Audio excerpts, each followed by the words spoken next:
Yeah. Good evening, everyone. Tonight, Vanessa will be our speaker, and the talk is titled Entering the Coffin. Welcome, Vanessa. Thank you, Barney. And good evening, everybody.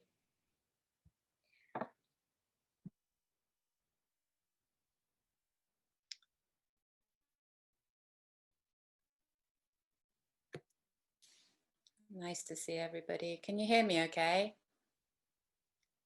Hear me? Yes. Yeah. Okay.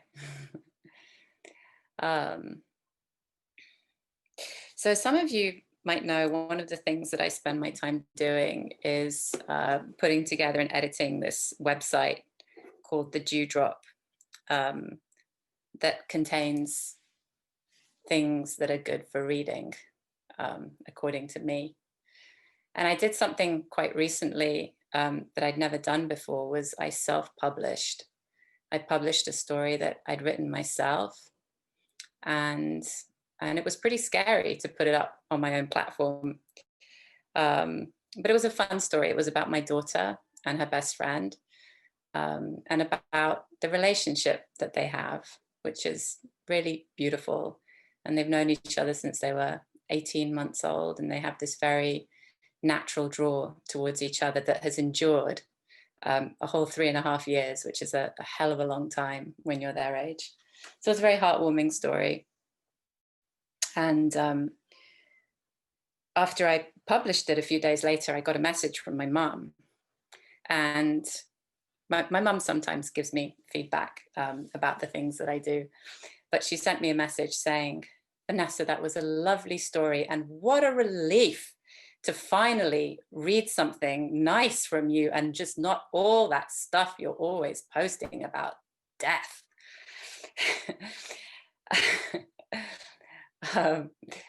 And yeah, you know, she's got a point. Like I do post a lot of things about death because I think about death a lot. I don't know if I think about death more than most people do, but it's something that I try and keep in sight as much as possible, because I'm interested in the perspective that brings to my life.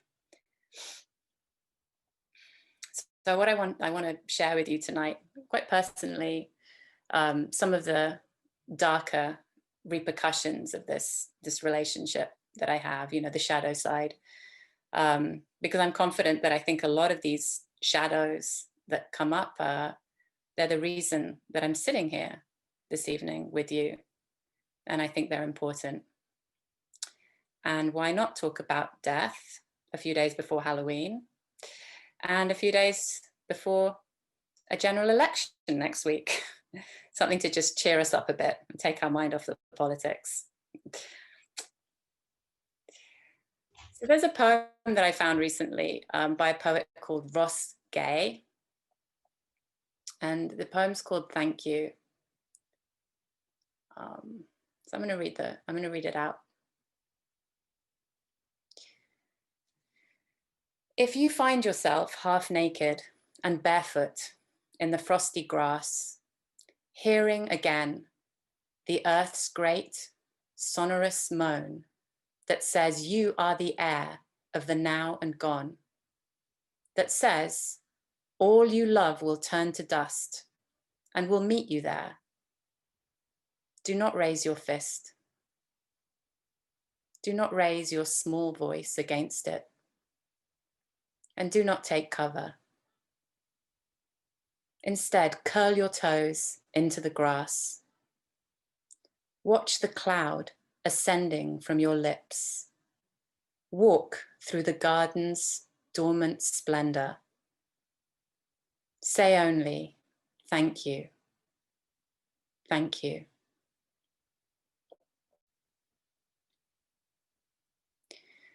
So I'll leave that to hang in the air. I'll come back to that in a little while.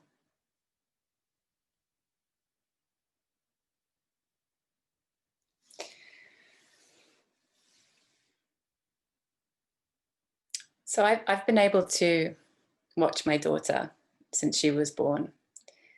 And I think one of the things that's amazed me the most is the state when she was born, that this relationship that she had with the world, that this understanding of a newborn baby that was this kind of completely holistic experience.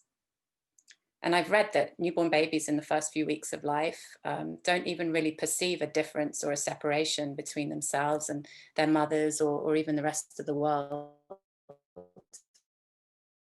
in a very fluid state of experience.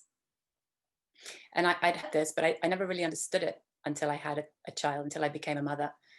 And I had the opportunity to be up close to a human who was developing from scratch. And what I saw was how gradually things started to delineate, to take shape in her world. So experiences started to separate one from the other and become distinct, as did people. And I was really bowled over by the trust that she had in me and in the world, this kind of sense of boundlessness. She lived in this sort of continuous, endless presence that, you know, we all strive for now, without question. And you could call it sort of a trust, like a trust in being held. And then she started to grow, and she got curious and started asking questions. And in trying to give answers to help her, I saw how I myself was beginning to curtail that sense of infinity that she had. I watched as the concept of like life stages took root in her mind, and the idea of adulthood as a far off prospect, and then also, of course, death. And for her, for this person who was steeped in this radical sort of daily change, you know, in the same way that a fish is steeped in water, there was this kind of jolt, this rupture, you know, as these things kind of began to form for her. And I thought, that doesn't feel right. You know, to be told some of these things kind of goes against a child's instinct that her being is infinite. Because to be finite means to have edges and borders, and it implies a beginning and an ending. And I think to a young child, this is very counterintuitive.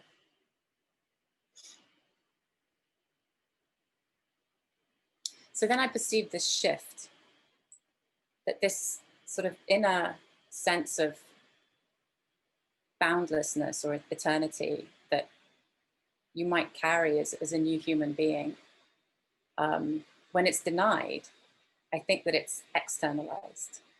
So I think that suddenly you shrink, the person shrinks and goes from being vast to very, very tiny, and from being integrated to separated.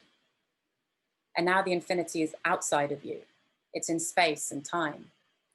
And it's no longer the ripe joy of all pervading consciousness. It's a kind of a hollow, dark emptiness that goes on and on and on and on. And you, this tiny little person, are alone, and you're floating within that. And you're brought in against your will, and you're going to be kicked out against your will as well one day.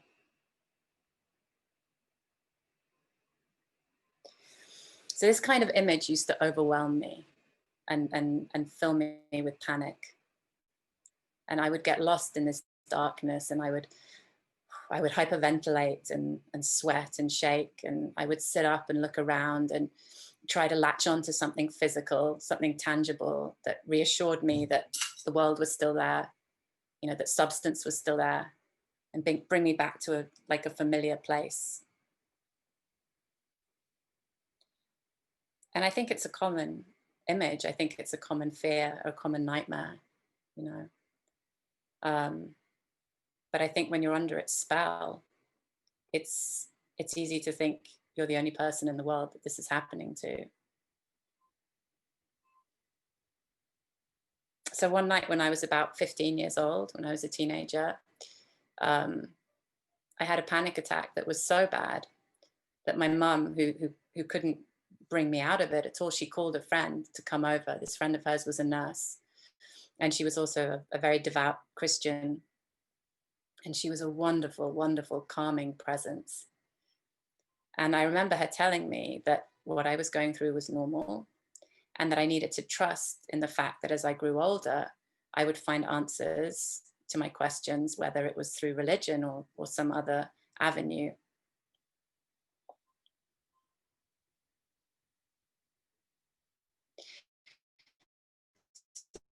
The first thing that strikes me about that poem, that Ross Gay poem, thank you, is that the person in the poem, small and vulnerable, he says that this person is half naked and they're cold, they're in the freezing grass, and their voice is small. And that's how it feels to be afraid. And the poem says, well, when you find yourself there, what do you do? When you're told that everything you love will turn to dust, what can you do? And the first thing that he suggests are the do nots. Do not raise your fist. Do not raise your small voice against it. Do not take cover.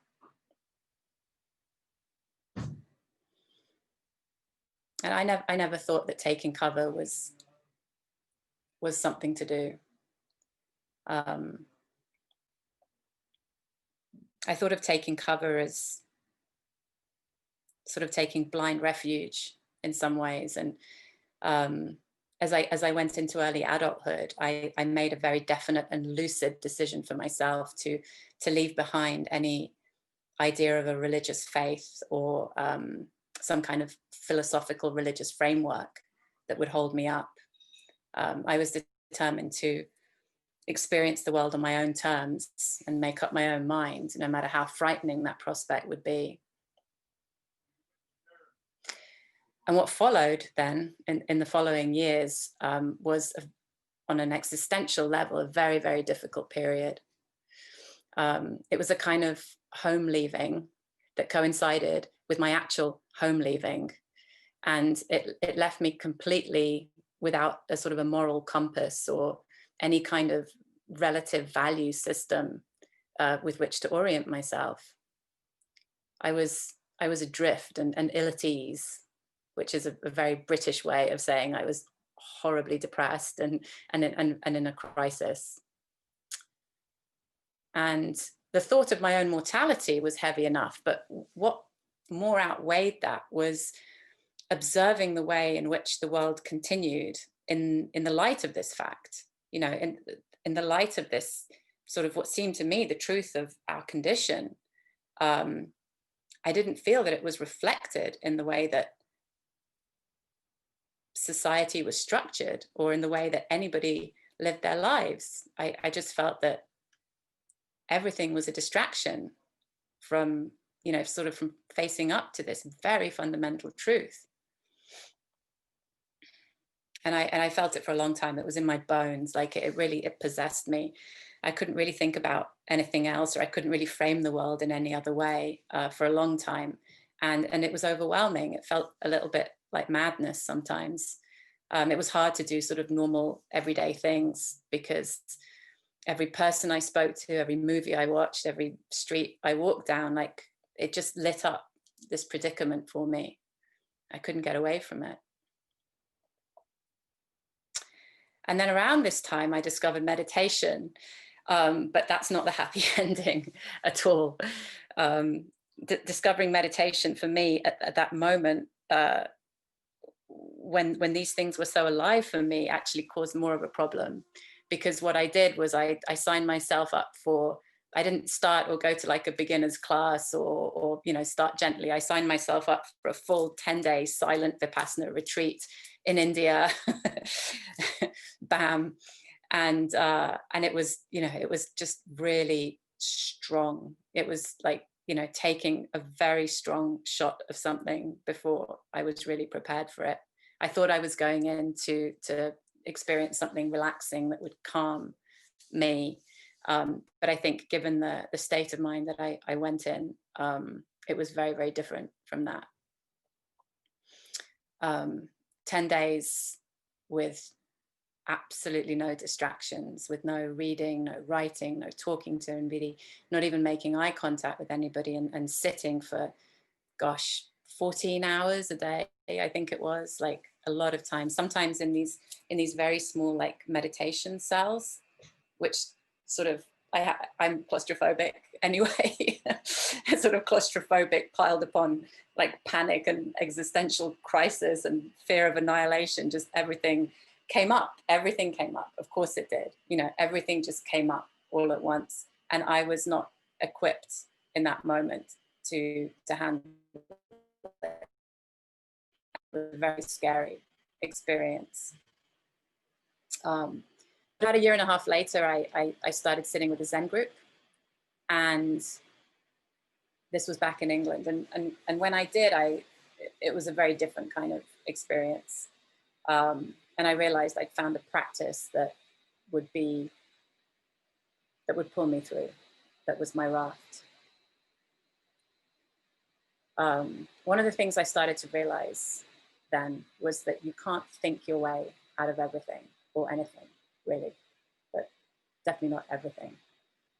That my life, like the whole thing, was a practice of mind and body together. So both of them flawed, sometimes beautiful, sometimes wretched, undeniably transient. But in sitting, I began to experience an ease, an easing. And there were no answers and there were no great moments of illumination, but instead there was a falling away. And this falling away was not something that I'd previously considered, that questions and concerns, instead of being resolved, might just drop. It was a whole other way of being, or of seeing the world, of framing the world.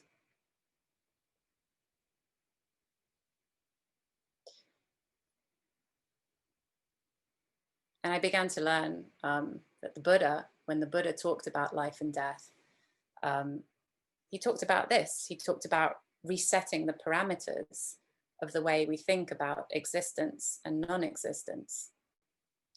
So the Buddha said, if you're asking about death as something that's opposed to life, then you're asking a futile question, because what you're asking really needs to be reframed.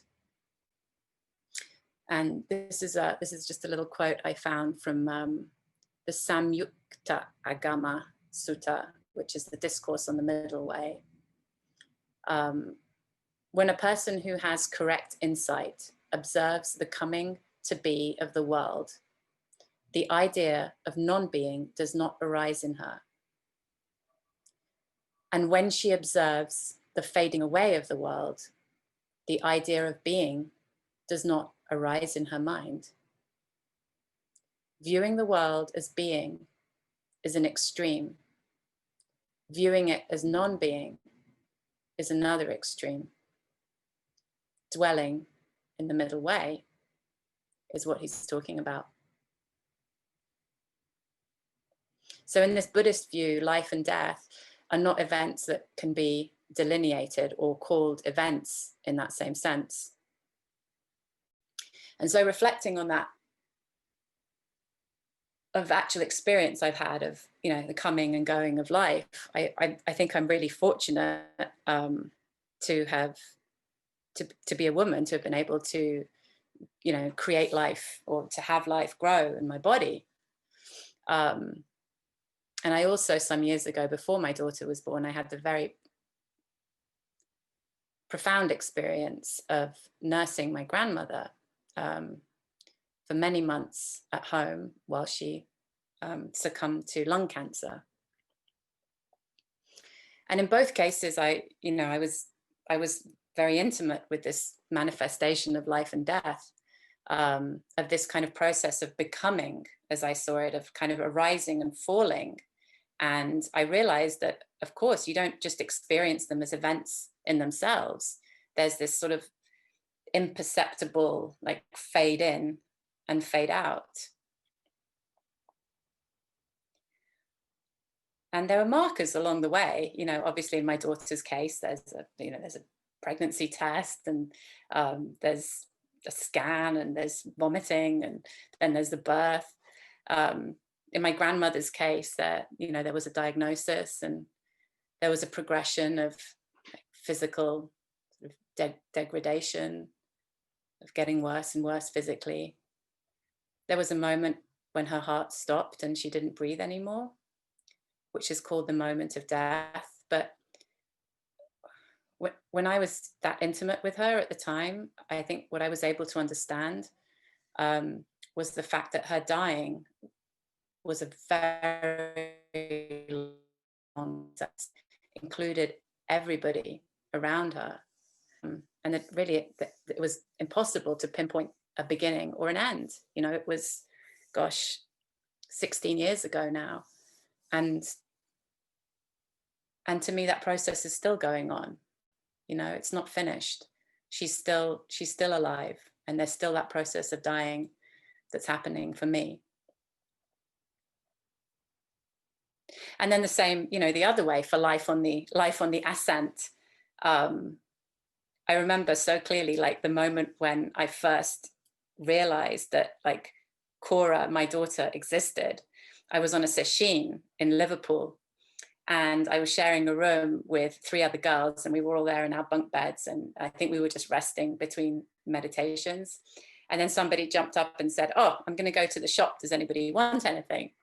And the girl next to me on the bunk across the room, she just called out, "Beef jerky." and I was lying there and I was like, beef jerky, yes. And I didn't realize I'd just been having this craving. I was like, beef jerky. It just needed somebody to say it. And I was like, I'm going to see that beef jerky. And it was very, very strange, because it's just not something I would ordinarily eat. And that was it. It was just this kind of first, like, bizarre feeling in my body. I didn't know that I was pregnant. I didn't know that my daughter was there already. But there was a change, there was a shift, and that was just one little sign of life that for me it's indistinguishable from the moment that she was born, that I met her, because I knew her, from beef jerky.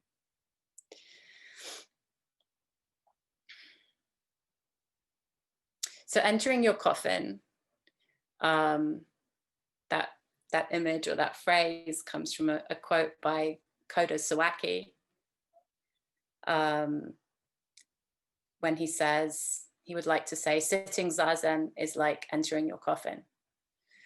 And then he followed that up by saying that, one of the ways in which it's like entering your coffin is that you do it whether you like it or not. Yeah, that's one aspect. So not giving yourself the choice. And then he goes on to say, sit thinking that you have died. So understand your own extinction as part of your being, as being indistinguishable from your being in this very moment. The definition of your being involves and implies its extinction. It's impermanent. It's temporary by nature, and it's always subject to change. So you're as good as dead. It's just a matter of time. And then also within that, there's a sense of urgency, right? So you sit in a way as if every moment was your last. And I think it was Kodo Sawaki, or possibly Taizen Deshimaru, who was his student, who said, you need to practice like there's a fire burning on your head, and you let that knowledge of that fear of your mortality and your impermanence, that can be the fuel that drives your rockets in this moment. Like if you go to Tassajara or any of the other, when you go and see a han, the wood that's struck before zazen, the wood that's struck to call us into zazen, and there's often there's a verse that's written on it, and the verse is usually a version of this poem, which says, life and death are of grave importance, impermanent and swift. Wake up, all of you, do not waste your life. That's the call to the Zendo. That's the call to Zazen. Sitting Zazen is like entering your coffin, in that Zazen is also often compared to a mirror.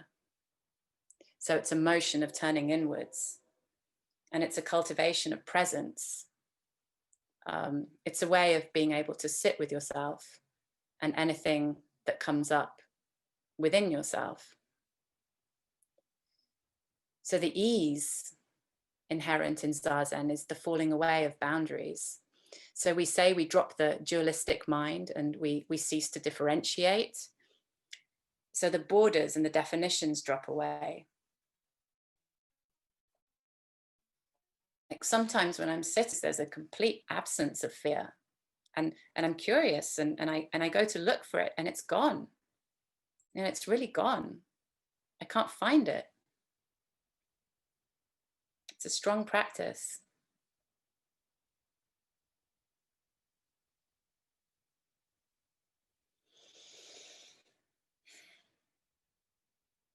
I think Kodo Soaki's saying, you sit as though you're preparing to die because you realize in that moment that you can't hold on to anything. Because your nature, your pure human conscious nature is reflective. It's not something that can accumulate anything. It's reflective. So Zazen is entering your coffin, but I also feel it as re-entering my crib.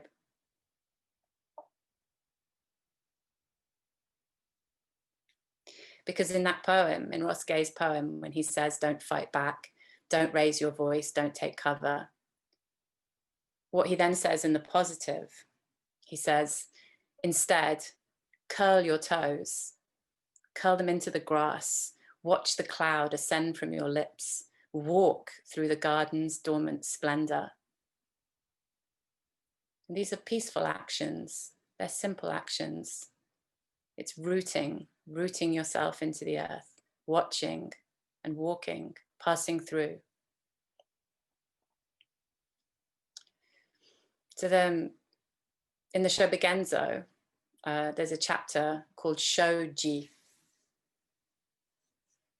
And Shoji translates both as life and death, and then also in the kind of doing, in the verb living and dying. It can be said to be both. And in it, Dogen writes, seeking Buddha outside of living and dying is like facing south, hoping to see the North Star. Seeking Buddha outside of living and dying is like facing south, hoping to see the North Star. When there is nothing we cling to and nothing we hate, then we enter the heart of Buddha.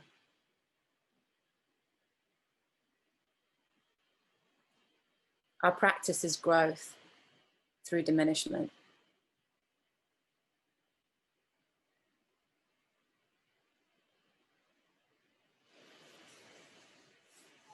So going back to my website, there's a post that I put up in December of last year that went sort of weirdly viral, well, relatively viral to the amount of traffic I normally get, in like March or April. And it still continues to be the most read page of the whole site by far. And it's really curious to me why that is, because I think there's a lot of good stuff up there. But, you know, why this particular conversation, but I love it. What it is, it's a transcript of a conversation that was a podcast that I heard by a very popular podcaster who you may or may not have heard of, called Duncan Trussell. And it was a conversation with his mum, a lady called Deneen Fendig. It was taped back in 2013 when Deneen was receiving palliative care for cancer. She was in the process of active dying and had only days left to live. The conversation is really, really amazing, and I recommend that you listen to it. the one part of it that I honed on was this section when her son asks Deneen how she's feeling and what's going on for her in this state, within this state of active dying. And she's a tremendously articulate and self-aware woman. And she replies that, you know, among other things, she had this feeling of being held. And when Duncan asks her to elaborate on that, she answered the following. And I'm going to read out what she said. When I go deeper than the mental, I'm in direct knowing, and I can directly know holding without having to have a picture of somebody holding me. I think that that would distract me from the experience of holding, which is an ultimately marvelous experience of being held. And being held is inseparable from holding. So there's a reciprocity of being held and holding. It's different from, I'm a little girl, I'm being held by my mama. It's not that. But there is a sense that we are all held and we don't realize it. Why don't we realize it? Because we've done so much with our mental conceptualization that we miss what's right under our noses. We can directly know through dropping into what our current experience is right now. And if you and everybody who listens to this can do that, what you will find is holding. You don't have to be dying to find that. It's a given.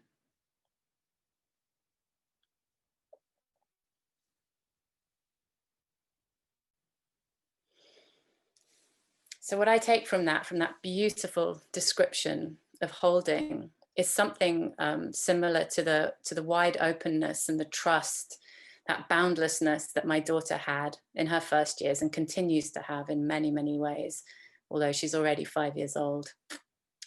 I think that very young children feel held in this way as well. So it's a beautiful symmetry. End of life, beginning of life. And, you know, my daughter's been very interested in questions of life and death since she was like 3 years old. And she's aware of these matters, and I know she thinks about them very deeply. And when those questions first started to come, it kind of, you know, it shook me like, already, whoa. She was afraid, you know, there were moments where she was fearful. And what I wanted to do as her mother was just pull that fear out of her. But I realized, or when I realized I can't do that, that's a big moment in parenting. I'm glad that my mom did what she did for me that night when she called her friend in to talk to me. That conversation has had a lasting impact in my life. But I've thought often that should I be in her position, I'd want to be able to step up to the plate for my daughter and myself. And I would somehow see doing that as the fruit of my practice. So I can't take away her fear, but what I tell her is this. I tell her that you hold that feeling, because when that question comes up and that fear arises, you stay right there and you look it in the eye, because it's the question that will drive you forward. Never lose sight of it and never neglect it because you think you've resolved it. And be grateful.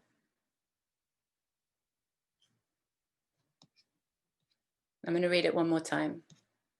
Thank You by Ross Gay.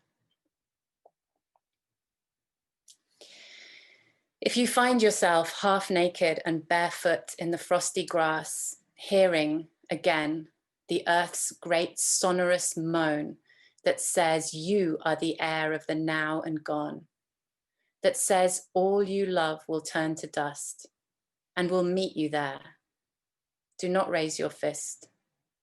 Do not raise your small voice against it, and do not take cover. Instead, Curl your toes into the grass. Watch the cloud ascending from your lips. Walk through the garden's dormant splendor. Say only, thank you, thank you.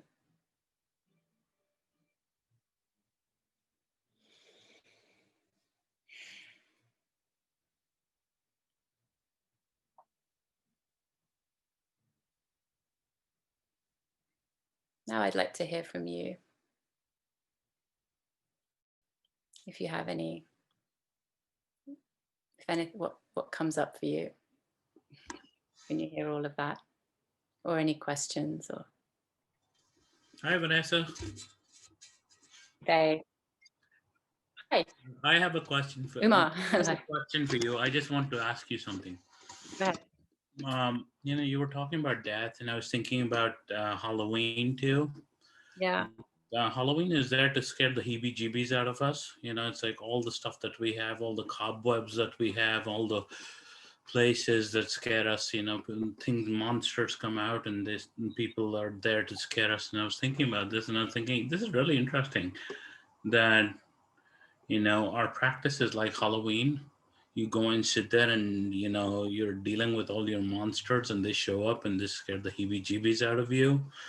And it's a really interesting place to be. But the other thing that came out of it for me was that after sitting, there's a sense of calmness that comes out, and the sense of joy that comes out. And what happens is that there's a sense of joy that says that, yes, I am going to die, I know, but why not live life with this sense of happiness, the sense that, everything, I'm happy and I'm thankful for what I have.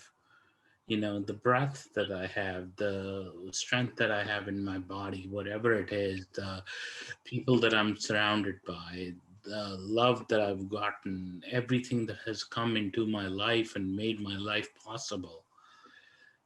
For me, there's this sense of gratitude that comes up, and I just find it to be amazing. It just gives me more strength and more vitality to think about that constantly. It's just like it's the other day I was standing outside talking to my neighbor, and the bird, one of the finches, came by and sat on the gutter of his house and looked at me and tweeted at me. I'm going, what's going on here? And he was saying to me that the water's dirty, go change it. So I had to go and change the water. But it's just like, but it was just joyful for me to do that small little thing, and that's where I find happiness now. It's just like there's a sense of joy, there's a sense of happiness that comes out of sitting and knowing that you're going to die, knowing that you're going to have to go and sit with your demons, but having this sense of fantastic joy and awe of nature.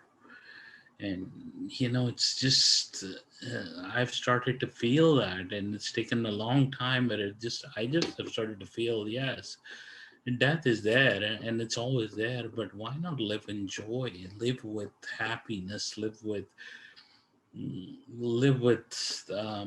this calmness and this confidence that this our practice is there, and this is what we trust. I just wanted to share that with you. Thank you for your talk tonight. Thank you. Wonderful.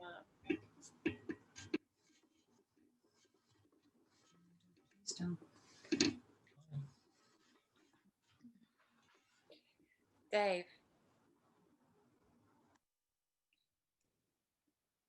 Well, I guess just following on those last lines of the poem, Vanessa, I just want to say thank you, thank you, thank you.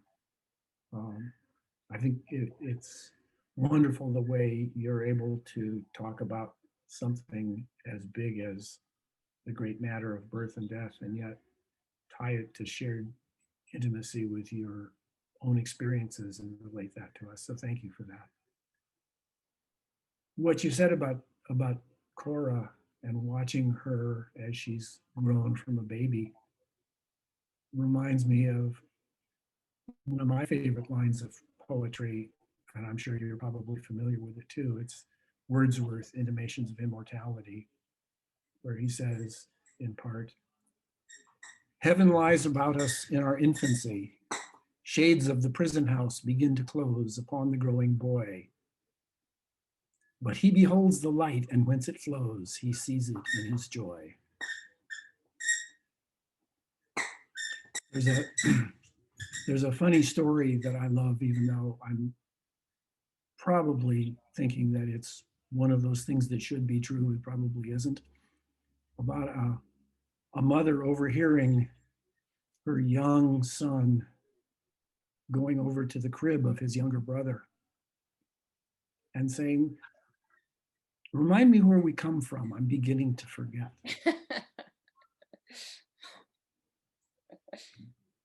Um, I was also struck by your remark about the crib and the coffin. I mean, in a way, they really are sort of similar, but going in opposite directions. You know, the crib sort of carries us back to before our birth, and the coffin carries us forward after our death. And I've always sort of wondered, I wonder if you have any insights into this. We seem to be wired up to fear non-existence after death, but we seem to be completely free of fear about non-existence before our birth. And yet it's the same. Why do they feel so different?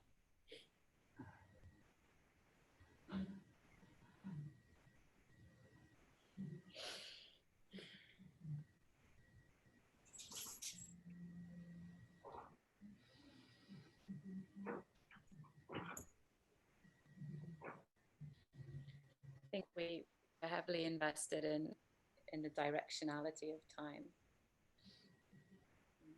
It's very convincing, and it's where we live. You know, there's just one direction as far as we can see, and we have a tendency to think that what's past is past, and it's what's coming that we should worry about.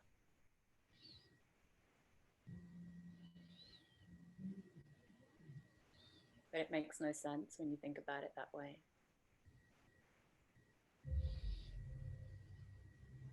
Surely eternity is on all sides.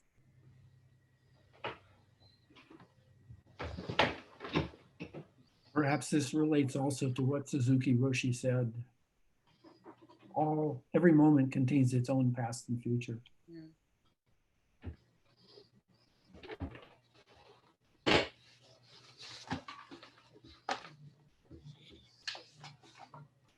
Thank you, Dave.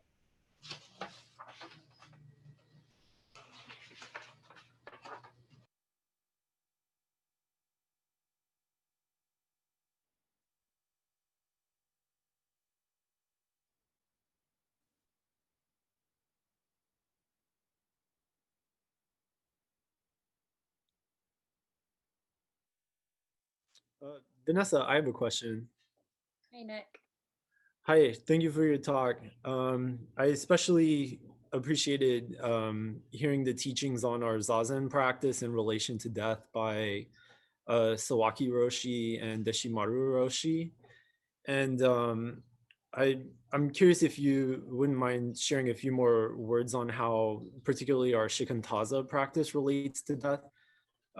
Because when you shared those quotes by them, I was remembering how our Dharma cousins in the Tibetan Buddhist schools, they have probably one of the most sophisticated meditation practices that is specifically targeted towards training them for the moment of death. And the Tibetans even produced the Tibetan Book of the Dead, which is all about, you know, preparing for what will be the state of your mind when you enter the bardo. And I'm just curious, what is our school's practice for that? How does Shikantaza prepare us for the moment of our death?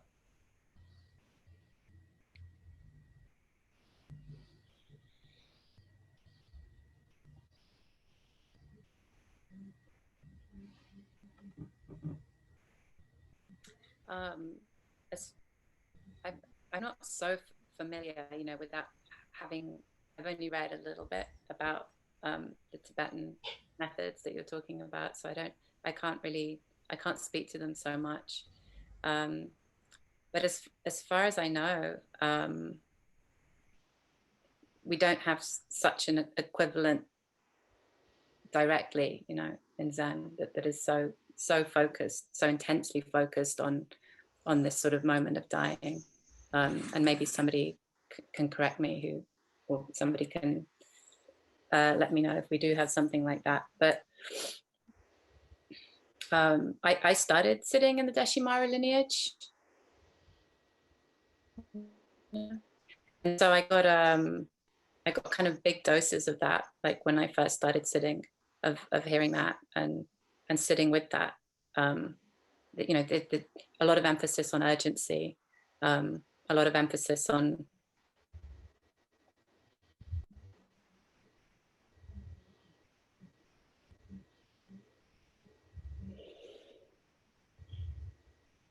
a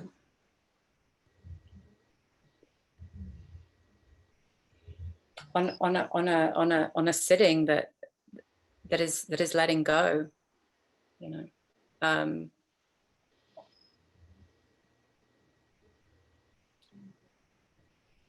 I think it kind of relates back a little bit to what I was just talking about, what Dave was just talking about, this kind of this understanding that it's not about what's in the past and what's in the future, that all of it is right here. Like the truth of all of that, the fact of all of that is the essence of what's happening right now. And it's understanding that. I had this experience once that with another relative who was very old, and I'd grown up with her, and she was sort of a great grandmother figure to me. So that by the time in my 20s, she was already in her 90s, and she was becoming very frail. And I'd always known her to be this very sort of strong woman. And I was to go and visit her in her apartment where she was living, and she had a nurse living with her. And it was, sort of very close to the end of her life. And I was very young, and I hadn't really sort of been around anybody who was that sick or frail before. And I was nervous before going in, I really felt like that this would enhance all of this, other stuff that I was going through, and I didn't know how to deal with it. And then I just had this incredible experience when I walked into the apartment and I saw her there, and she was very frail, and she looked very vulnerable and very old. She didn't look like the lady that I remembered. And yet when I saw her, something came down for me where I had this experience that I was there with myself, that I was there with her, but there was nothing between us. There was no difference between us at all. So she was there, and she was older, and she was dying. But I had no advantage over her because I wasn't. I had no advantage over her for that reason. My youth, my point in time, my temporality conferred no advantage on me, because in essence, we were in the same boat. And it just completely blasted any sense of like pity I might have had walking into that room, and it just sort of brought us into this kind of unity of like, okay, this is happening now.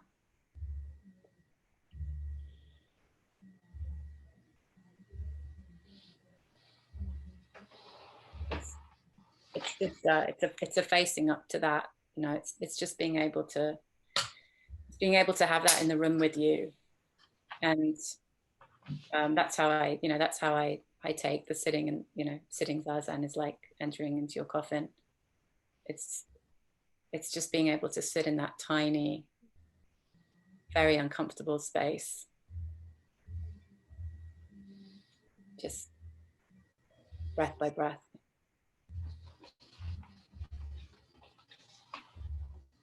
Thank you, Nick.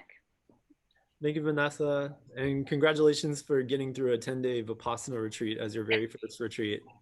I very nearly ran away, but I made it. Travis?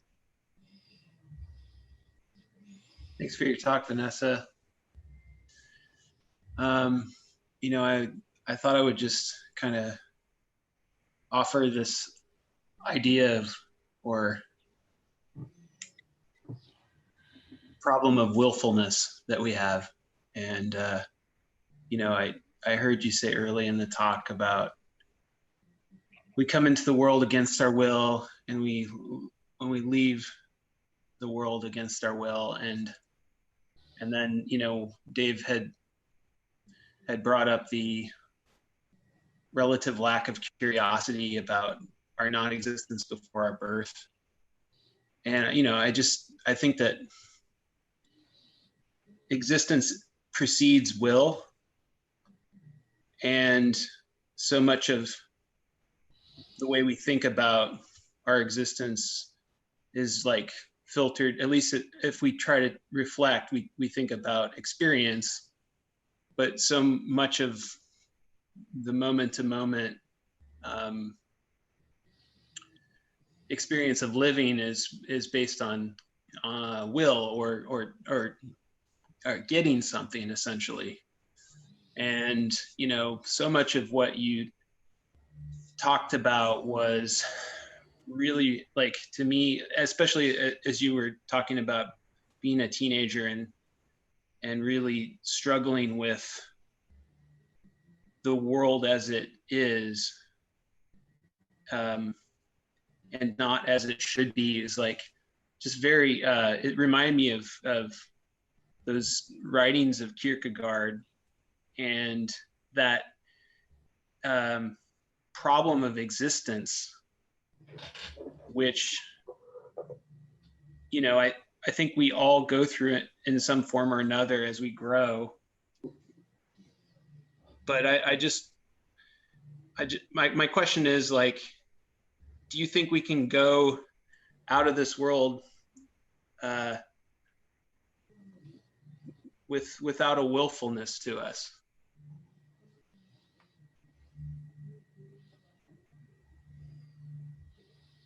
Yeah, I do.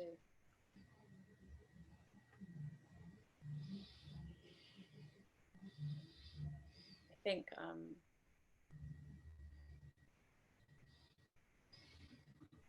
willfulness is so tiring. It's so tiring to always come up against the world, you know, to always be at odds.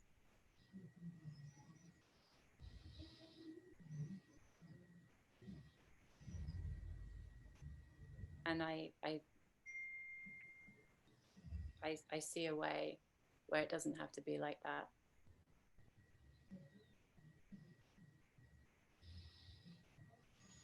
And I have deep, deep trust in that.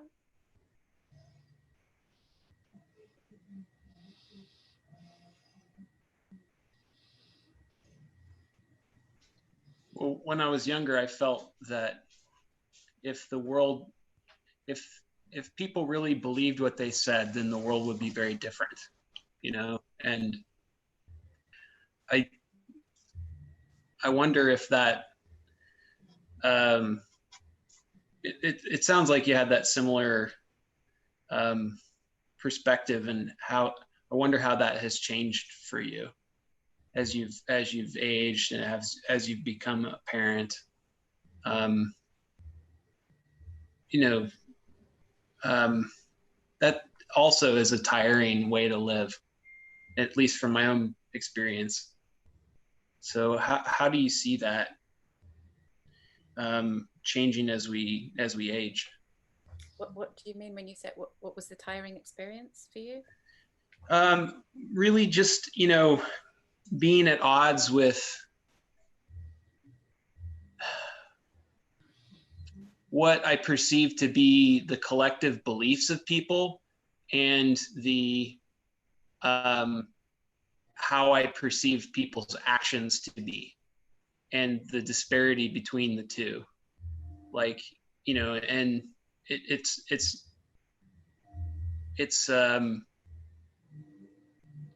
you know, again, in the early existentialist writings, it has a lot to do with faith and belief. But in more modern writings, it has more to do with virtue and or hypocrisy, and, you know, just railing against the world. You know, you could read any Dylan Thomas poem. You're like, you know, it's tiring. I wish the world were the way it should be, but it's not. And I found that when, you know, I became a dad, that I had to really like look at that, because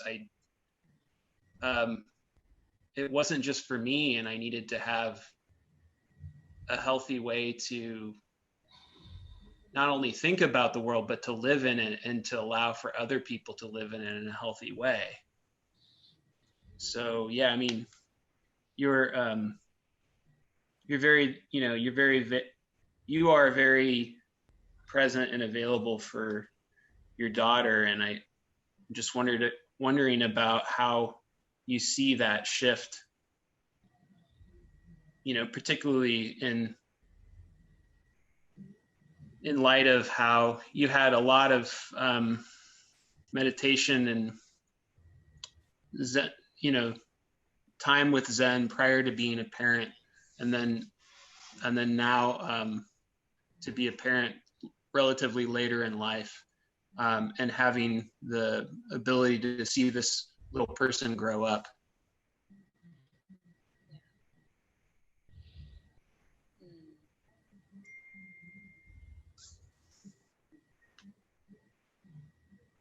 I think, I mean, I really relate to your point about, you know, the applying practice to parenthood, I guess, you know, Mm-hmm.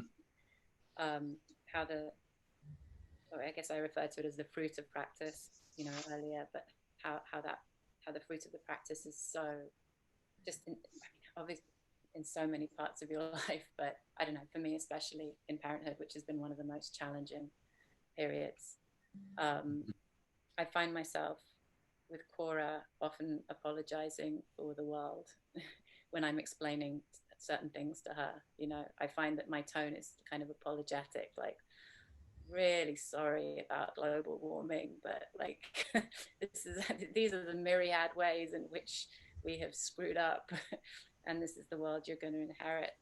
And I kind of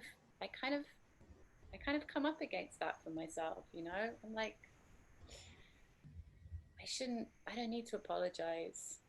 You know, I think what's more helpful is to just be able to introduce her and give her the help her develop the skills that, you know, she'll need to deal with it all. So you move like, instead of just like vacillating between idealism and realism, you're like, here's the practical stuff, because Right, you got to live in the world just like I have, right? it's a toolkit. Yeah. Your mother's toolkit. Take it. Yeah, Yeah. I can totally relate. Yeah.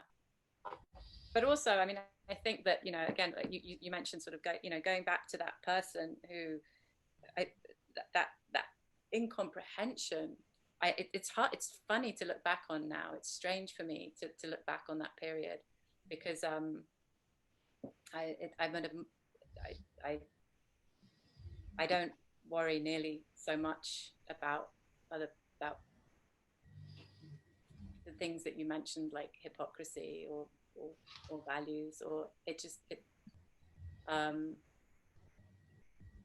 it it just doesn't rub me in the same way. You know, it's like the poem at the end, or what Umar was talking about. You know, you're just walking in the garden now, like that's it.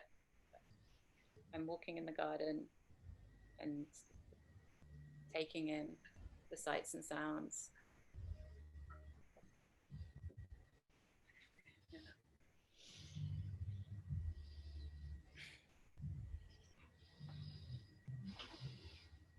Thank you. Teresa.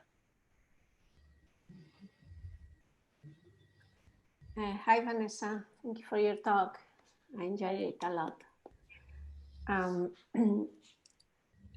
I have a question for you about, you talk about being with your grandmother when he was very sick. And my question is, you talk about death, but about your relationship with people you love and who are not longer here. You know how Thich Nhat Hanh says that if you pay attention, you will be able to see somebody you loved in a flower or a cloud. But, for me, some people who passed away, whom I really love, I miss them a lot. And it's just the lack of the fact that they don't exist anymore. I really miss them, and I struggle seeing them anywhere. So I wonder how is that for you? Thank you. Thank you.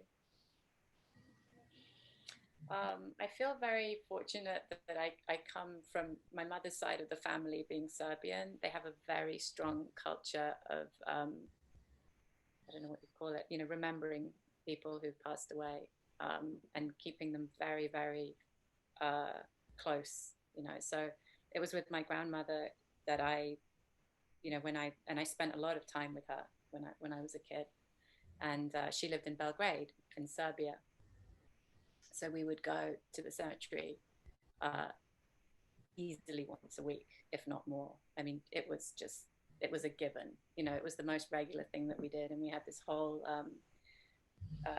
ritual that we'd do. And she had this like kit to take to the cemetery that was like a bag to hold the water for the flowers. We'd buy the flowers and take the scissors and cut the flowers and, do all this stuff. And it's a Greek Orthodox tradition.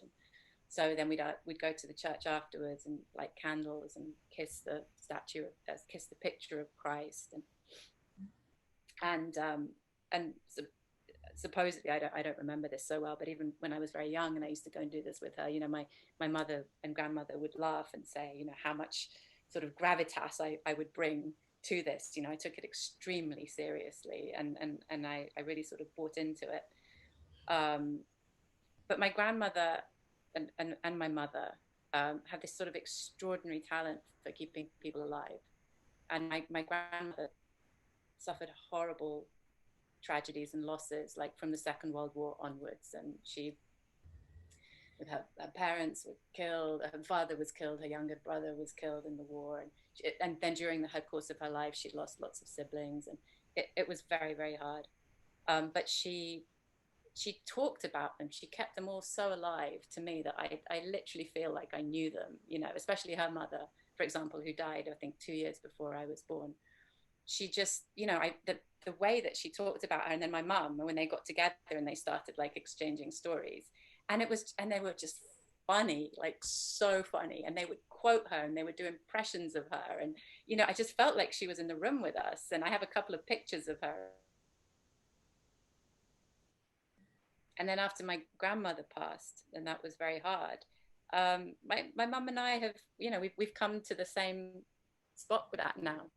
And some of the funniest times I've had with my mum is when we invoke my grandmother, and what she would have said or done in a certain situation, and we will be howling. It's really, it's such a happy remembrance. Like, we and she's just there, and then something will happen and my mum will just put on my grandmother's voice and say like, ooh, what she would have said there, some kind of scandal or, something she would have disapproved of. And so in that sense, when I say that it's still going on, another thing that I see, again, just being in this middle generation that I'm in now, I've got now that kind of rounded view of, my daughter and also the people who went before me. And it's very hard to articulate, but we'll talk about like causes and conditions, but I can see things from the past, like from my family, that manifest in Cora. Whether it's certain traits or energies, or when I just think of all the history and everything that brought her to this moment, like it's still so much alive. There'll just be this glint in her eye where I can see my grandfather, or this kind of way that she moves her face where I can see like my husband's sister or something. I can see so much of this sort of genetic, physical, historical, cultural, like everything that's just living in her. And I think of the people often, and we talk about them. Um, I try to adopt Dia de los Muertos for that reason, because I think that it's probably one of the best, wisest, warmest festivals.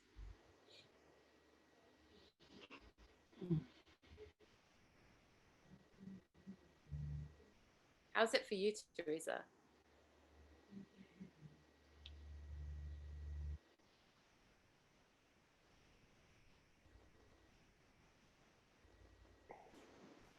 Yeah, it's a mixed. When people who passed away I really loved, I miss them a lot. I of course also remember them and keep them alive. Thank you. Thank you.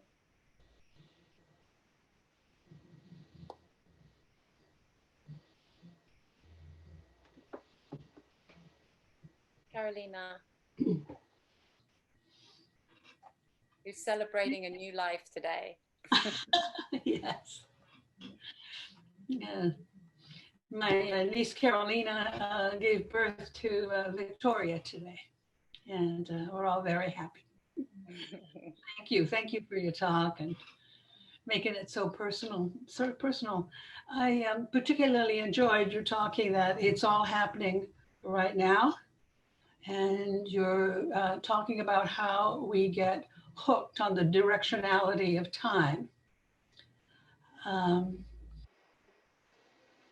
It also made me think about the Metasutta that we chanted today, where it ends with the phrase, "The one who achieves the way will be freed from the duality of birth and death."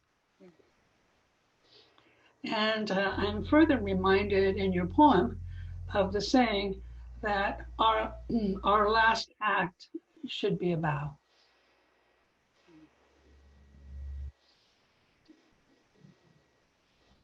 Thank you. Thank you.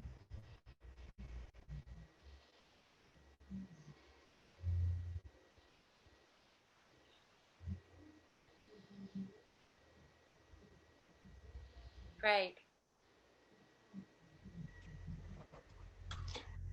Thank you as well, Vanessa, for your talk.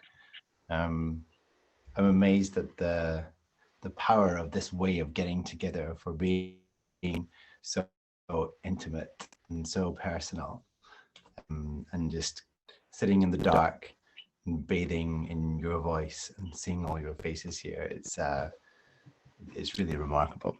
And the thought that I had, and the question I have for you, is about whether there is something uniquely distinct about death as a kind of loss, if it is, that's what it is, or if it's just like the really sharp end of a spectrum of different kinds of loss or grief, or something that we are most attached to, whether it's our own death and the way that we think about that, or the deaths of other people.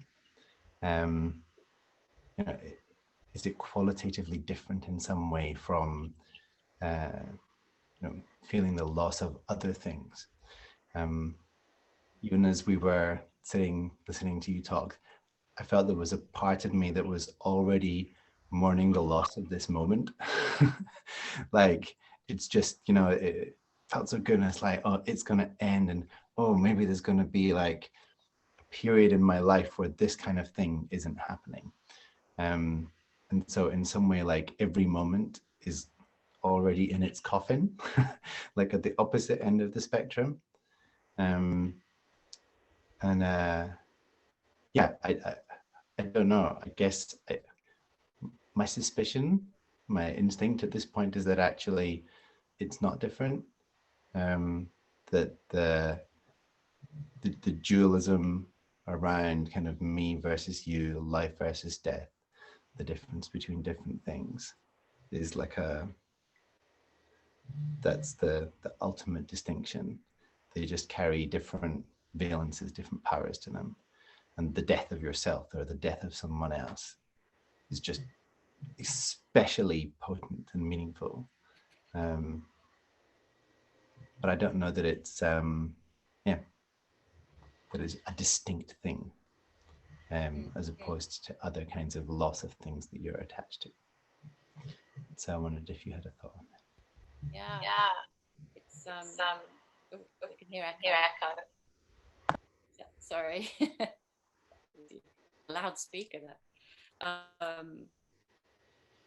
Yeah, and even I think a while back I was talking or thinking about, you know, loss, like little losses, um, about the art of losing. That was, you know, that was something that I was thinking about, like how you can cultivate that in yourself and notice, like you say, you know, literally there's a little death every second. You know, something is always passing, it's always changing.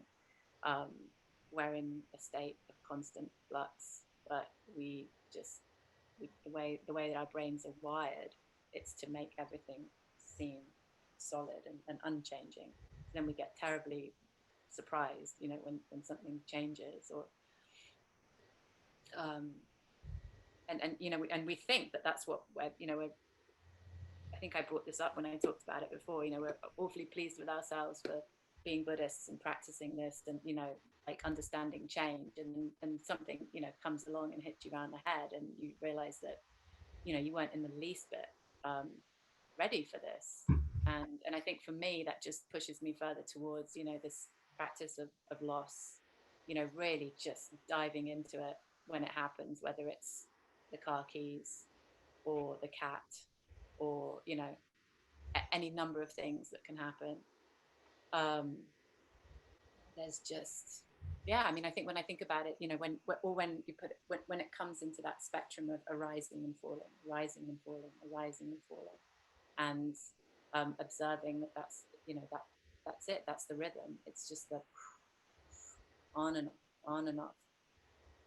um Having said that, you know, there's something so shocking, so hard to get your head around a death. um I was thinking recently about, like, a book that really inspired me when I was younger was Somerset Maugham's The Razor's Edge. Has anybody read that? The Razor's Edge? Yeah, it's classic. Like, it's a very inspirational book. And you know, the main character, he kind of it's set in early 1900s, I think, in England. And the main character is, you know, this guy who kind of goes off to war and then comes back and he's completely changed. And he decides to, you know, reject everything in his society and just, you know, basically become a spiritual seeker and go to India and sit with gurus and, you know, just finally just let everything drop off. But the line that he comes back with, you know, when he's explaining to this person that he loves, you know, about this change that's happened, and he says, the line that he says is, the dead are so dead. He's so dead. And when you see, if you see a, I don't know, a dead body or someone you love that's passed away, or you feel, you know, you feel that coldness and that irreversibility that just cannot compute in your mind. You know, the loss when somebody goes. The first time I experienced it when my grandfather died, I was younger. Absolutely adored my grandfather, and he died very suddenly. And I just remember that feeling of, like, that, you know, it feels that you can do something about everything else, but this is one thing you can do nothing about. And it's really hard for our brains to take that in, I think. But I think the training and the practice is, like you say, it's in, you know, that's you know, given that hopefully someone's not dying in your life every day, then you instead you work with what you've got, and you understand that loss is happening on every level, every moment, and kind of grow that muscle. Yeah. Thank you, Vanessa. It's cheery, isn't it? Brenda. I feel the need to ask a question that cheers up a bit. I'm wondering about, I've just been sitting mulling it. Lovely. Thank you very much. Thank you first for your lovely talk. The two things that kind of are coming to my mind. One is the fluidity that you mentioned around Cora's early existence. And the kind of the endlessness that was not yet separated into concrete events or awarenesses. And also the podcast that went viral when the mother was talking about the holding that is always there, it's always available. And I'm wondering, do you think they might be related in some way, in that fluidity and that holding sensation that she was experiencing? I think so. I mean, as much as I can understand it from the perspective that I'm at, I think that yeah, I mean, that's what I was seeing, was this sort of symmetry in what Deneen Fendig was talking about. This she also, there was so much more to it when she was describing her state, but she was describing this feeling of kind of being slowly just taken from her body, that she felt that she was just leaving her body, even though she was, probably days away still from dying. She felt, not in a kind of woo way, like she floated up and saw herself lying there, but she said, there was just this feeling that something was holding her as she was leaving, as she was transitioning. And this kind of immense trust that she felt around that, just this certainty, and I think that and it just, I used to marvel at Cora, even when she was, not even when she was tiny baby stage, but even when she was just a little bit older. I was like, even when she could already talk, like she'd never ask things like, well, what are we going to do today? Or like, what am I going to eat later? Like just these things, I'd just be like, come on, we're going, okay. Now we're going to go do this, okay. And, there was just no question of control, or just, okay, now this is happening, okay, now this has stopped happening, and now this is happening. Or then there might be a situation where, like, oh, but I really like that thing that was happening, and I want to continue doing that thing that's happening, and now I'm going to throw a fit. But again, it's just so, it's just so immediate. Like everything was so immediate. It was just what's in front of us. And sometimes I try and like talk with her and be like, oh, remember that wonderful thing we did like yesterday? And she's like, I don't want to talk about that. Look what's in front of us, She'd be like that. So yeah, and I really, in answer to your question, yeah, I really, that's kind of why I put those two things together, because I can really see that continuity there, I think.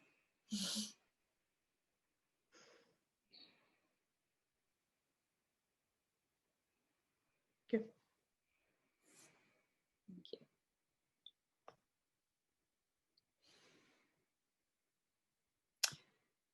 Jayashri.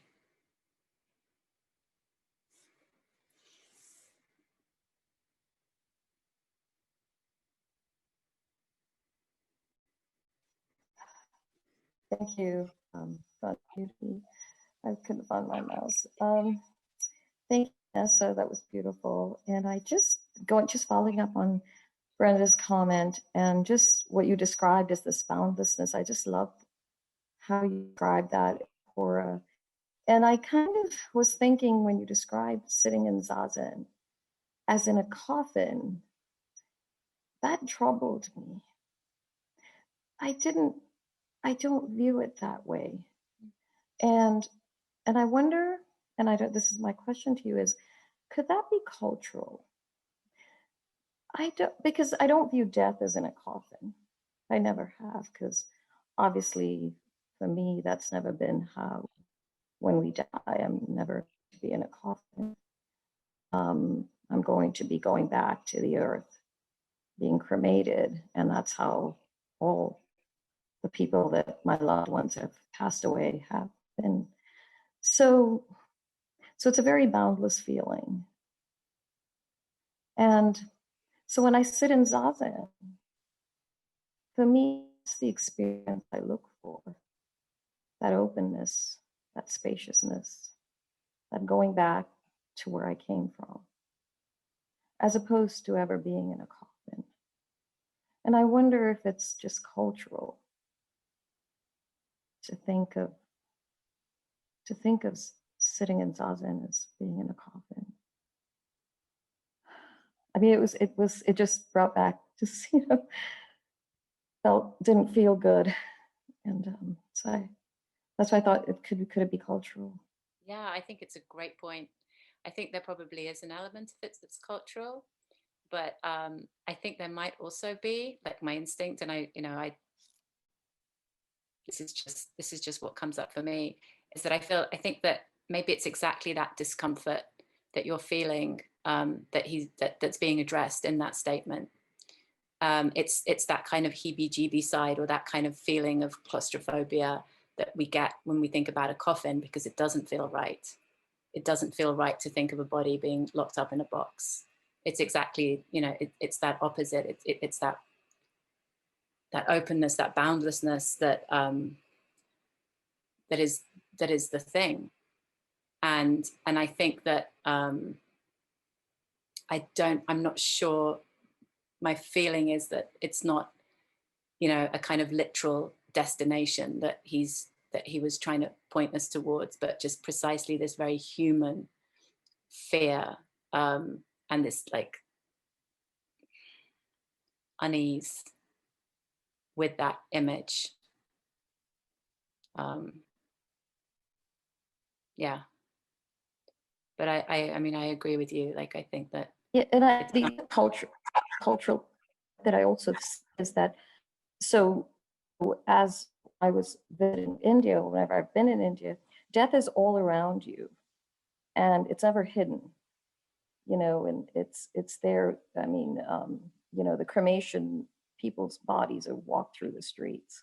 People see them openly, and you honor them, you bow when they go. And I also wonder if that's also part of it, is why so there's more availability of death, mm-hmm. and as opposed to being hidden away. And so it's kind of raised the whole cultural thing for me. Yeah, and there's so much in that. Yeah, for sure.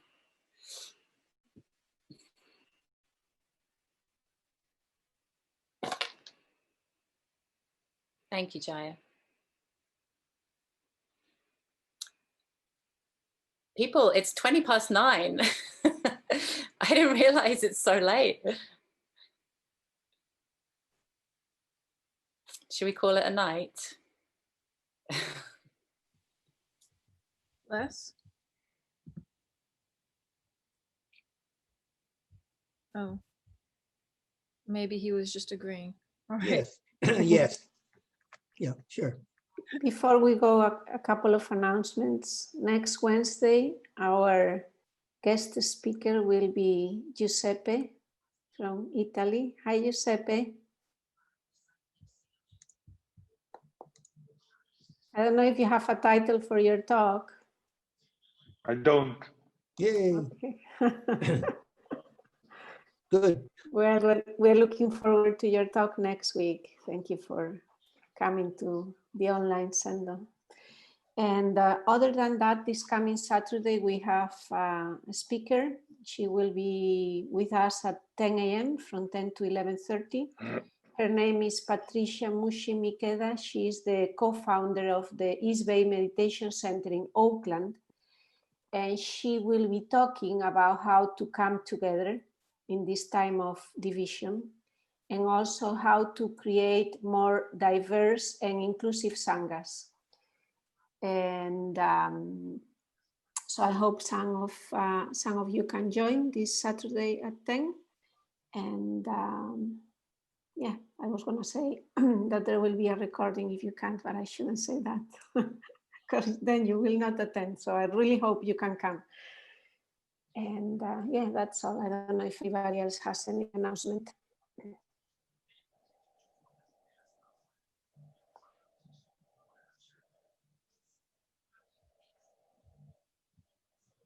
Are there any newcomers today?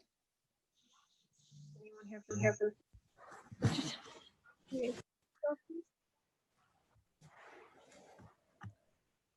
Hi guys, this is Jeremy. I came last week, but today I came with my girlfriend Stella. Hi.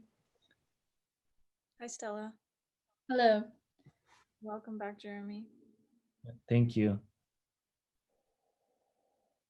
Great. Why don't we quickly go around and say our names? Let me unmute everyone.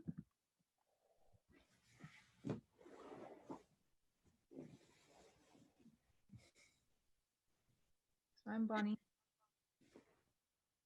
Vanessa.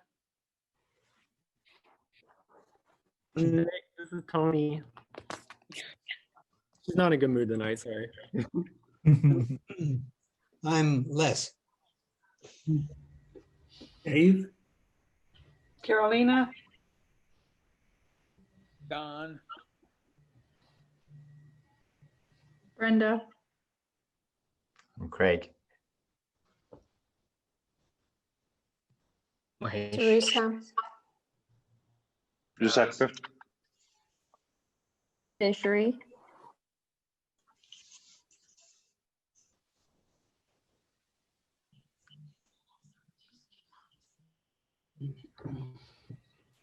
Thank you for your talk, Vanessa.